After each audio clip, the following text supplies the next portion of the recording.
Hi everyone. सो आज का session है जीसॉप पर, जो बहुत ही ट्रेंडिंग टॉपिक है आज की डेट में, बिकॉज जीसॉप 2021 is around the corner and लोगों को बहुत सारे डाउट्स होते हैं ऑर्गेनाइजेशन के अराउंड, प्रपोजल्स के अराउंड। तो उन सबको कवर करने के लिए हमने हमारे साथ दो अमेजिंग गेस्ट रखे हैं जिन्होंने जीसॉप में पार्टिसिपेट कर रखा है। सो one is Vidit Chittara and one is Rishabh Singh. तो उन दोनों से पूरी गाइडेंस ले लेंगे कि कैसे सब चीज़ों पे कवर करना होता है।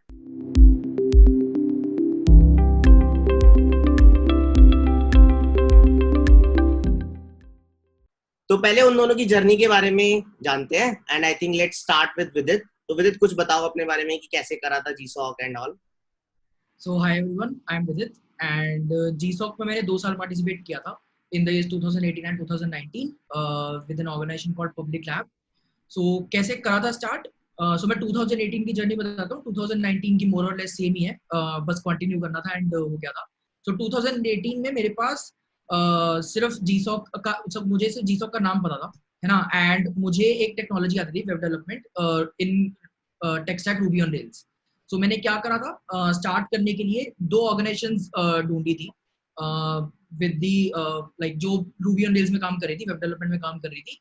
एंड देन ऐसे ही स्टार्ट हुआ था कि दोनों ऑर्गेनाइजेशंस को एक्सप्लोर करना स्टार्ट करा था 1-1.5 महीने के लिए। एंड देन फाइनली एक ऑर्गेनाइजेशन पे मैं आया था जो फाइनली पब्लिक लैब थी। एंड उस ऑर्गेनाइजेशन के अंदर अच्छे से 2 महीने लगा के कंट्रीब्यूट करा था। एंड उससे मुझे क्या फायदा हुआ था, उससे मुझे आइडिया लग गया था कि कैसे सब कुछ चल रहा है एंड मेरे कॉन्ट्रीब्यूशन तो बढ़ ही रहे थे। एंड फाइनली प्रपोजल लिख दिया था, एक आइडिया चूज करके अच्छा सा, उस पर 1-1.5 महीना स्पेंड करा था। एंड बस यही था मस्त जिससे लाइक मस्त है, मस्त। आई थिंक अमेजिंग है। सो विदित ने 2 बार ही निकाल रखा है, दैट्स एब्सोल्युटली अमेजिंग। ठीक है, तो आई थिंक अब ऋषभ पर आते हैं। ऋषभ, अपने बारे में बताओ। सो हाय, आई एम ऋषभ। सो मैंने 2019 में जीसॉक में पार्टिसिपेट किया था फॉर ऑर्गेनाइजेशन फॉसजेम। सो ये ओपन सोर्स से रिलेटेड एक कॉन्फ्रेंस होती है, उसकी ऑर्गेनाइजेशन है। एंड जो प्रोजेक्ट था वो था open source event manager, and वो ये इन कॉन्फ्रेंस को मैनेज करने के लिए होता है। सो मेरे को ने ये ऑर्गेनाइजेशन चूज की थी बिकॉज ऑलरेडी इसमें किसी को मैं जानता जिसने पार्टिसिपेट किया था। सो मेरे को ये था कि इस पे ही कंट्रीब्यूट करना स्टार्ट करता हूँ।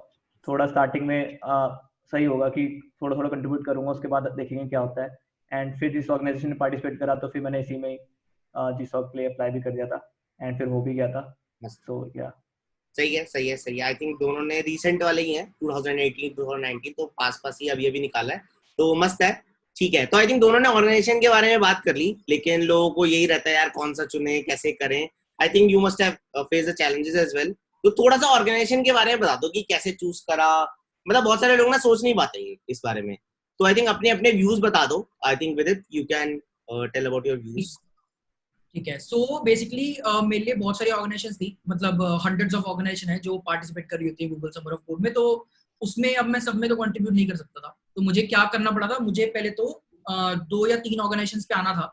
सो उसके लिए मैंने क्या किया था, मुझे जो चीज पता थी वही जो मैंने पहले बताया था, Ruby on rails and web development, है ना। सबका अपना अलग हो सकता है, लाइक किसी को एंड्रॉइड आती है, किसी को नोड जेएस में वेब डेवलपमेंट आती है। तो उस बेसिस पे आप लोग फिगर आउट कर सकते हो कि 2 या 3 ऐसी ऑर्गेनाइजेशन जिसमें कि आगे जाके मैं फाइनली पार्टिसिपेट कर रहा हूँ, उनमें से भी एक, बट अभी के लिए 3, राइट, 3 या 2, राइट। सो और वो कैसे पता लगेंगी, हमारे पास पुरानी आर्काइव्स होती हैं गूगल समर ऑफ कोड की, जो ये मैं बता रही होती है कि पिछले edition of Google Summer of Code में कौन कौन सी ऑर्गेनाइजेशन पार्टिसिपेट कर चुकी थी। तो मैंने क्या करा था, मैंने रूबी ऑन रेल्स वाले कीवर्ड से फिगर आउट करा था कि 2 ऑर्गेनाइजेशन जिसमें मैं फाइनली पार्टिसिपेट करूंगा, which were I think open source and one was public lab, okay. Right. उसके बाद फिर दोनों में थोड़ा सा कोड से प्ले अराउंड किया था एंड दोनों के इश्यूज देखे थे एंड ये देखा था कि एक्टिव है या नहीं है। एंड फाइनली कि मतलब गूगल समर ऑफ कोड में पार्टिसिपेट भी करेंगी या नहीं करेंगी, मतलब वो इंट्यूशन पे होता है अपनी, 1-1.5 महीने पता चल जाता है कि वो पार्टिसिपेट कर रही होगी नहीं करी होगी। एंड फाइनली मैं एक पब्लिक लैब पे पहुंचा था जिसमें कि फाइनली आगे मैंने पार्टिसिपेट किया था। सो ठीक दिस इज है, हाउ आई डिड। ठीक है। I think got your point. ठीक है, I think most of you was कि यार मेरे को रूबी ऑन रेल्स आता है, तो उसी के अराउंड तुमने ज्यादा सर्च करा था। ठीक है। आई हाँ, थिंक ऋषभ, तुम अपना बता दो। सो मेरा भी कुछ ऐसा सिमिलर सा ही था।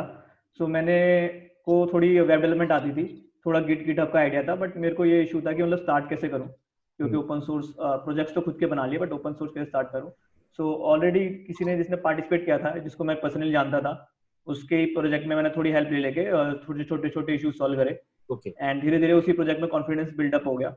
एंड सो ये फर्स्ट जन जब ऑर्गेनाइजेशन ने पार्टिसिपेट किया था, सो वही प्रोजेक्ट था जिस पे मैंने काम किया था। एंड लकीली जो आइडियाज थे उसमें से एक आइडिया ये था कि जिसमें सबसे ज्यादा मैंने मतलब कंट्रीब्यूट किया था। ओके मतलब वो पार्ट ऑफ द प्रोजेक्ट में मेरे सबसे ज्यादा कमिट्स वगैरह थे। ओके, तो फिर काफी कॉन्फिडेंस आ गया था, तो मेरे को ये था कि अब सारा इसी पे लगाना है फोकस। सही है। एंड फिर मैंने तो एक ही ऑर्गेनाइजेशन पे फिर अप्लाई किया था मैंने। आई थिंक तेरा मतलब जनरली ये था कि एक आइडिया तेरे को समझ में आ गया एंड उसी पे तूने हाँ काम करना शुरू कर दिया एंड अच्छे से काम कर लिया। ठीक है, आई या थिंक मस्त है, दैट वाज अमेजिंग आइडियाज। ठीक है, आई थिंक ठीक है, एक दो ना कॉमन क्वेश्चन है जो मुझे भी होते हैं जनरली एंड स्टूडेंट्स को भी होते हैं। तो एक क्वेश्चन मैं विदित से पूछता हूँ, एक क्वेश्चन मैं ऋषभ से पूछता हूँ।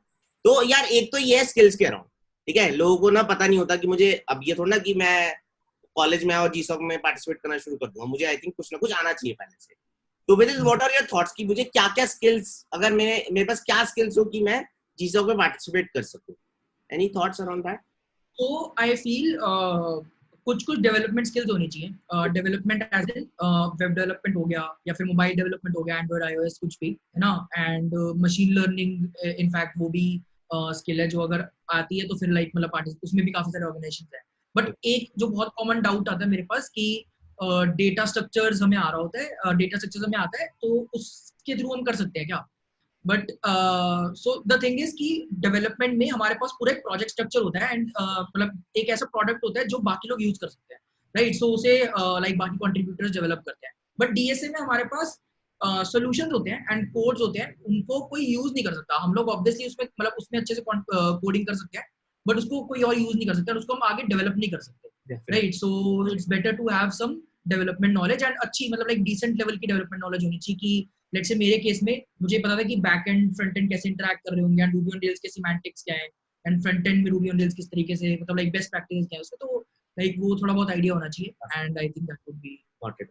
तो आई थिंक क्लियर पॉइंट है कि यार केवल डीएस एंड एल्गो से नहीं होगा, बिकॉज उसमें प्रोजेक्ट्स नहीं होते, those are helps in problem solving. वो ऑब्वियसली हेल्प करेगा, बट डेवलपमेंट स्किल चाहिए और एक डिसेंट लेवल तक चाहिए, तभी जाके हम पार्टिसिपेट करना शुरू कर सकते हैं। I think got your point. ठीक है, आई थिंक ऋषभ तुमने इश्यूज के बारे में बात करी कि तुमने इश्यूज पे काम करना शुरू कर दिया था एंड ऑल। तो कैसे स्टार्ट करा था, like what issues to work on, कैसे चूज करना होता है? मतलब कोई फ्रेशर है और उसे स्टार्ट करना शुरू करा, उसको आती है डेवलपमेंट, बट अब वो कैसे स्टार्ट करे? Any thoughts around that? या सो इसमें मोस्टली ऑर्गेनाइजेशन और प्रोजेक्ट्स जो होते हैं उसमें ये फॉलो होता है कि उसमें फर्स्ट टाइमर इश्यूज बनाते हैं वो, कि जो नया आ रहा है वो उन्हें पिक करके स्टार्ट कर सकता है। एंड आपका लेवल चाहे कैसा भी हो, आई सजेस्ट कि उसी में स्टार्ट करना चाहिए। बिकॉज अगर आप छोटे छोटे इश्यूज को पहले सॉल्व करोगे तो आपको प्रोजेक्ट के काफी अलग अलग पार्ट्स के बारे में थोड़ा थोड़ा आइडिया हो जाएगा। इंस्टेड ऑफ कि आपने कोई लगा कि मेरे को तो नहीं बड़ा इशू करूंगा, तो आपने कोई फीचर इशू पकड़ लिया एंड उसमें डिस्कशंस वगैरह हो रहे हैं, आपका 1-1.5 महीना चला गया।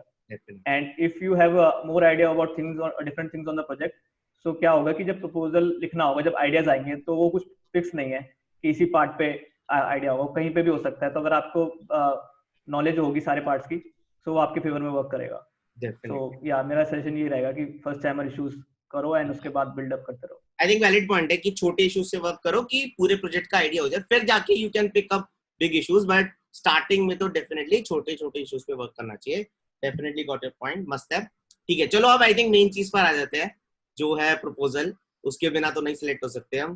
तो ठीक है, अपने अपने टिप्स बताओ कि तुमने कैसे करा था अपना प्रपोजल एंड कैसे जनरली लिखना चाहिए। तो स्टार्टिंग विद विदित, आई think you can talk about the proposal. ठीक है। सो बेसिकली इसको दो पार्ट में बताता हूँ मैं कि प्रपोजल लिखने से जस्ट पहले क्या क्या चाहिए होता है, प्रपोजल लिखते टाइम क्या क्या करना होता है, राइट। सो ये दो चीजें मैंने फॉलो करी थी। सो प्रपोजल लिखने से पहले एक तो हम लोग आइडिया चूज करते हैं एंड वो आइडिया बहुत अच्छे से क्लियर होना चाहिए। एक ये प्रीरिक्विजिट रहता है कि बहुत ही अच्छे से क्लियर कर लो लिखने से पहले। तो मैंने क्या किया था, मैंने बेसिकली अपने आइडिया का एक प्लानिंग इशू बना लिया था। उस प्लानिंग इशू में मैंने टेंटेटिव स्टेप्स लिख दिए थे कि इस तरीके से हम लोग उस आइडिया को एग्जीक्यूट कर रहे होंगे, राइट। एंड उसमें बहुत जगह मैं ऑब्वियसली फंसा भी था। तो क्या करा था मैंने, जो भी मेरे को डाउट्स आते थे उसी पर्टिकुलर थ्रेड पे मैं एडमिन्स को टैग कर देता था या मॉडरेटर्स को टैग कर देता था एंड वो लोग क्लियर कर देते थे कि मतलब लाइक कि ठीक है इस तरीके से होना चाहिए। एंड ऐसा 2-3 आइटरेशन से मुझे एकदम क्लियर हो गया था कि किस तरीके से हम लोग एग्जीक्यूट कर रहे होंगे ना, क्रिस्टल क्लियर हो गया था बिल्कुल आइडिया। एंड देन मेरे प्रोजेक्ट में ये था कि कोड वाला पार्ट 30% था and most of the open source projects में ये हो रहा है कि 30% होता है, बाकी 70% आर टेस्ट एंड डॉक्यूमेंटेशन जो हम लोग बाद में भी लिख सकते हैं। सो मैंने क्या करा था, उस 30% को एक प्रोटोटाइप, उस 30% का एक प्रोटोटाइप बना लिया था पहले 3-4 दिन लगा के। एंड उससे मुझे ये था कि क्लियर हो गया था कि मेरा आइडिया किस तरीके से काम कर रहा होगा एंड उसका पर्टिकुलर फ्लो क्या है अच्छे से, है ना, कि मैं कहाँ फंस सकता हूँ। बिकॉज जहां मैं फंसा था उसमें मेरे को पहले गूगल एंड ऑल करना पड़ा था, रिसर्च करनी पड़ी थी, and those points were worth adding to the proposal. Okay right, ये पार्ट था जो प्रपोजल से पहले था. एंड प्रपोजल के टाइम क्या करना पड़ेगा, मुझे सब क्लियर था कि फ्लो कैसा होगा, है ना. बस मुझे उसको वर्ड्स में पुट आउट करना था. तो ये करा था. एंड साथ में एक जो बहुत इंपॉर्टेंट चीज थी कि डायग्राम्स आ रहे थे प्रपोजल के अंदर. सो डायग्राम्स क्या कर रहे होते हैं, फ्लो अच्छे से बताते हैं एंड कम स्पेस देते हैं. एंड कोई और अगर वर्ड्स में पढ़ रहा हो, डायग्राम में पढ़ रहा हो, तो डायग्राम में उसको बेटर अंडरस्टैंडिंग हो जाएगी इन माय ओपिनियन. तो ये यूज किया था. उसके लिए कुछ टूल्स यूज करे थे like draw dot IO and all. So basically ये कुछ टिप्स थे इससे. ठीक है. I think the most important thing is कि डायग्राम के थ्रू अपने प्रपोजल को रिप्रेजेंट करना, क्योंकि उससे ज्यादा जल्दी समझ में आता है. बाकी those were amazing tips. I think Rishabh, you want to add some tips apart? या सो विदित ने जो बताया वो सारे तो वैलिड है, एंड डायग्राम वाला तो डेफिनेटली फॉलो करना चाहिए. इसके अलावा कुछ पॉइंट्स मैं बताऊं तो एक चीज जो बच्चे अंडरएस्टिमेट करते हैं कि टाइम कितना लगेगा. सो मेरे अकॉर्डिंग जितनी जल्दी हम स्टार्ट कर सकते हैं उतनी जल्दी हमें स्टार्ट करना चाहिए. बिकॉज हम डिस्कस कर लेते हैं, हमारे माइंड में पिक्चर बन जाती है, बट जब हम लिखने बैठते हैं गूगल डॉक्स पे, जिस पे भी लिख रहे होते हैं, लिखने में बहुत टाइम लगता है, बहुत करेक्शंस करने पड़ते हैं. सो आई थिंक मिनिमम 2 वीक्स लग जाते हैं ढंग से प्रपोजल लिखने में. और फिर आपको चाहिए कि आप उसे जल्दी से जल्दी सबमिट कर दो ताकि मेंटर रिव्यू भी कर पाए. सो अंडर एस्टिमेट तो नहीं करना चाहिए कि कितना टाइम लगेगा, स्टार्ट कर देना चाहिए थोड़ा थोड़ा. ऑल्सो एक चीज जो है कि मेरे को लगती है कि जब आइडियाज पेज रिलीज होते हैं, तो जब हम आइडियाज में गो थ्रू कर रहे होते हैं, प्रपोजल सोच रहे होते हैं, तो हमें चीजों को अज्यूम नहीं करना चाहिए. कई बार होता है कि बच्चे अज्यूम कर लेते हैं कि हाँ इस चीज को मैं ऐसे कर लूंगा एंड इससे काम बन जाएगा. एंड बट इसमें क्या होता है कि इसमें हमें रिस्क नहीं लेना चाहिए, हमें मेंटर से पूछ लेना चाहिए कि मैं इसको इस अप्रोच को इस तरह कर सकता हूँ क्या. सो हो सकता है कि वो शायद ओके ना हो, एंड वो बात आपको बाद में रिव्यू में पता लगेगी और फिर आप 2-3 दिन में अपना प्रपोजल तो नहीं चेंज कर पाओगे. सो इससे अच्छा यही है कि स्टार्ट करने से पहले ही अगर कुछ भी तुम सोच रहे हो कि चेंज करता हूँ तो पहले डिस्कस कर लो. एंड हाँ, एंड थर्ड चीज यही होगी कि प्रपोजल जल्दी से जल्दी लिख लो. एंड ट्राई ये करो कि प्रपोजल लिखने के बाद जब तुम्हारा बेस्ट प्रपोजल हो गया, रिव्यू करा लिया, तो भी कंट्रीब्यूट करते रहो, बिकॉज उससे तुम्हारे चांसेस बूस्ट होंगे. तो ऐसा नहीं है कि प्रपोजल हो गया, हाँ अब बैठना है 1 महीने जो भी टाइम है एंड वेट करना रिजल्ट के लिए. कंट्रीब्यूट अपना करते रहो. ठीक है. I think those were amazing insights. I think जो लास्ट पॉइंट तो मुझे बहुत सही लगा कि प्रपोजल लिख के बैठ मत जाओ, कंट्रीब्यूट करते रहो, because that will be a major thing regarding the selection. ठीक है. I think most of the things we have covered in this session. I think कुछ और भी कमेंट्स होंगे तो लोग कमेंट्स करके पूछ लेंगे, and I think most of them are covered. So all the best everyone for GSOC 21, and thanks Vidit and Rishabh for this amazing session. For new programming updates and videos, subscribe to Coding Ninjas channel.